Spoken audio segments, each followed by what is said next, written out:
Bonjour tout le monde, Pierre-Luc de Solutions PLM. Aujourd'hui, je vous montre comment comprendre des mesures. C'est la partie la plus importante, je le répète souvent. Aujourd'hui, je vous montre concrètement qu'est-ce qu'on fait dans une prise de mesure. Donc, la première étape, prise de mesure de la maison. Beaucoup de gens négligent un petit peu cette partie-là parce qu'ils disent que c'est moins grave un petit peu parce que c'est l'aménagement qu'on dessine, mais c'est faux. La maison, c'est important de la mesurer comme il faut. Je veux savoir entre les deux fenêtres, j'ai 49 pouces. Puis ensuite, j'ai une porte qui est à 32, j'ai une ouverture de 36 par 81 pouces de haut. En valve à eau est à 50 pouces du coin. La deuxième étape importante, on prend les mesures au sol. Donc, c'est avec ça qu'on va réussir à positionner tout ce qui est existant. C'est parti. Donc, je me suis tiré un tape comme ça ici pour me créer un alignement par rapport à la maison. Je sais que j'écarte parce que je suis déjà ce que j'ai d'existant.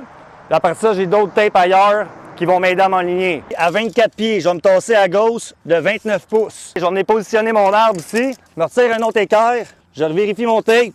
Je me fais parfaitement d'équerre. Ici, je suis à 16 pieds. Puis mon arbre, par rapport à ça, il est à 139 pouces. Donc, en gros, on fait ça sur tout le terrain. Je compléterai tout mon stationnement. Je vais compléter tout mon arrière. Tout mon côté, je vais tout positionner mes zones de plantation. Le relevé d'auteur, c'est ça qui est encore plus important que tout le reste. Donc, hauteur de porte, 2 pieds, 11 pouces. Mon bas de revêtement, parce que toutes mes fenêtres sont balancées par rapport à ça. 4 pieds, 5 pouces et demi, 5 pieds 3. J'étais à 62 pieds. On continue pour les prises d'auteur en arrière. Ici, c'est le parfait exemple d'un terrain qui a vraiment besoin d'avoir une bonne prise d'auteur. J'en vois, là, c'est pas compliqué. Ils disent, ah, mais c'est pas grave, je vais calculer les marges, je vais arriver. Ben ouais, il n'y en a pas une de pareil. C'est impossible, là. Moi, je vais tout prendre. Le bas de la porte, le puisard qui est existant, le dessus des portes patio qui est là-bas, mon revêtement, tout mon terrain va être tout pris au laser au complet. Tout va être pris au laser. Quand je vais rentrer ça dans le logiciel, qu'on va faire nos calculs, le logiciel fait rien d'automatique, c'est nous autres qui le fait, mais ça va tout arriver. Quand je vais dire à mon paysagiste qu'ici, ça va me prendre, exemple, 7 marches, ça n'en prendra pas 8, ça n'en prendra pas 9, ça va en prendre 7. Les pentes vont fonctionner, tout va marcher. Donc, nos 3 étapes de mesure sont faites. On a mesuré à la maison, j'ai mesuré tout mon terrain, j'ai pris toutes les différences d'auteur partout sur mon terrain. Il reste une seule étape, ça me prend des photos pour être sûr de bien comprendre.